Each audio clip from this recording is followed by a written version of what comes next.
Welcome to my channel Pet Puja cooking studio. આજે આપણે ડુંગળીને આપીશું નરકવાળી સજા। ઉકળતા પાણીની અંદર 3 થી 4 કાપેલી ડુંગળી, પછી થોડા કાજુ, મગજતરીના બીજ અને 3 થી 4 ટીપા વિનેગરના એ નાખીને સરસ ડુંગળીને ઉકળવા દેવાની છે। એ પણ કહેશે ઓ બાપરે, હું પૃથ્વીલોકમાં છું કે નરકલોકમાં। ડુંગળી આપણી આછા ગુલાબી રંગની થઈ જાય ત્યાર પછી તેને આપણે મિક્સરના અંદર તેને પીસી દેવાની છે। तो अब शुरू होगा मैजिक शो। एक चुटकी से बन जाएगी पेस्ट। एक कढ़ाईની અંદર આપણે 2 થી 3 ચમચી ઘી એડ કરીશું। ઘી ગરમ થઈ જાય ત્યારે તેની અંદર ખડા મસાલા એડ કરીશું। 2 ધમાલિયા પેલા પત્ર છે ને એ તમાલપત્ર, પછી 3 ઇલાયચી, 5 થી 6 લવિંગ, 10 થી 12 નંગ કારામરી, 2 તજના ટુકડા તે સરસ સાંતળી દીધા પછી તેની અંદર આપણે બનાવેલી પોન્સ ક્રીમ એડ કરવાની છે। આઈ મીન જે આપણે ઓનિયન કાજુની ક્રીમ બનાવી હતી તે એડ કરવાની છે। ગ્રેવી એડ કર્યા પછી તેને આપણે સતત હલાવતું રહેવું પડશે, નીચેથી ચોંટવાની શક્યતા વધુ રહેશે। ગ્રેવીની અંદર કોઈ પણ પાણી એડ કરવાનું નથી। ગ્રેવીના અંદરથી ઘી છૂટવા લાગે ત્યાં સુધી તેને ચડવા દેવાની છે, ત્યાં સુધી આપણે તેને હલાવતા જ રહીશું। હવે ઓલમોસ્ટ હવે ઘી થોડું છૂટવા લાગ્યું છે, તે જ ટાઈમે આપણે 2 થી 3 મરચાંની વચ્ચે ફાડ કરી અને 1 ઇંચ આદુનો ટુકડો અંદર એડ કરી દેવાનું છે। તેનું ફ્લેવર્સ બરોબર ગ્રેવીની અંદર આવી જાય તે રીતે તેને આપણે મિક્સ કરતું રહેવાનું છે। ગ્રેવીની 2 થી 3 મિનિટ ચડવ્યા બાદ તેની અંદર આપણે 1 કપ મોડું દહીં એડ કરવાનું છે। દહીં થોડું ફીણેલું હોવું જોઈએ। જો તમને શંકા છે કે મારું દહીં વચ્ચે ફાટી જશે તો તમારી શંકા હું દૂર કરું છું, કારણ કે આપણે ઓલરેડી કાજુની ગ્રેવી અંદર એડ કરેલી છે। કાજુની ગ્રેવી હોય તો દહીંને જલ્દી ફાટવા દે નહીં, તો તમે ચિંતા કર્યા વગર દહીંને એડ કરી દેજો। દહીં નાખ્યા પછી 1 થી 1.5 મિનિટ તેને ચડવા દઈશું। ચડી જાય એટલે આપણે ગેસ બંધ કરીને તેને આપણે ગાળી દેવાનું છે। ગાળવાનું કારણ એક જ છે કે આપણે સેલિબ્રિટી ગેસ્ટ તરીકે આપણે અમુક વસ્તુઓ એડ કરી હતી અંદર, આદુ, મરચાં, ખડા મસાલા, એટલે હવે એમનું કામ પતી ગયું છે, એટલે હવે આપણે એમને એક્ઝિટ કરી દેવાના છે। ફ્લેવર્સવાળી આપણી સ્મૂથ વ્હાઈટ ગ્રેવી તૈયાર થઈ ગઈ છે। આજે આપણે પનીરને 1 ઇંચની સાઇઝમાં જ કટ કરવાના છે। નોર્મલી આપણે સબ્જીમાં પનીરની સાઇઝ થોડી મોટી હોય, પણ આજે આપણે આ સબ્જી માટે પનીરને થોડી નાની સાઇઝમાં કટ કરીશું।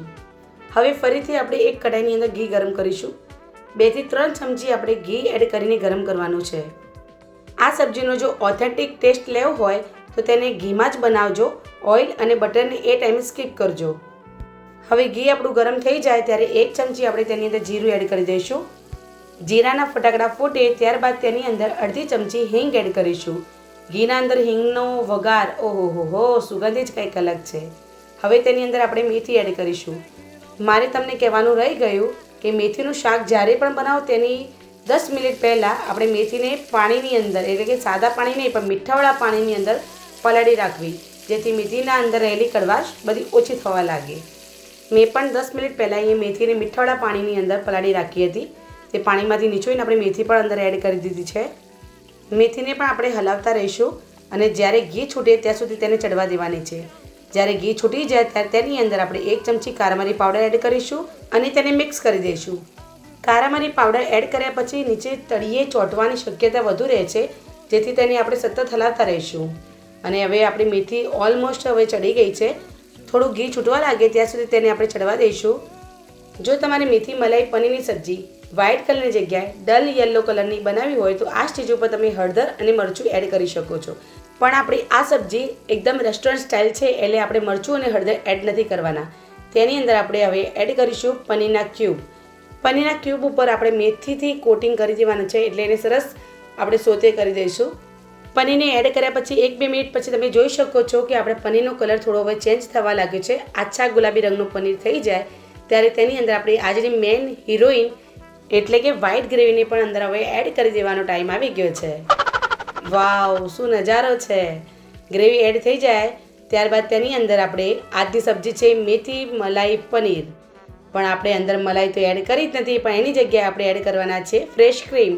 ફ્રેશ ક્રીમની જગ્યાએ તમે 6 થી 7 ચમચી ઘરની તાજી મલાઈ પણ એડ કરી શકો છો। મેં અહીંયા 6 થી 7 ચમચી ફ્રેશ ક્રીમ એડ કરી છે।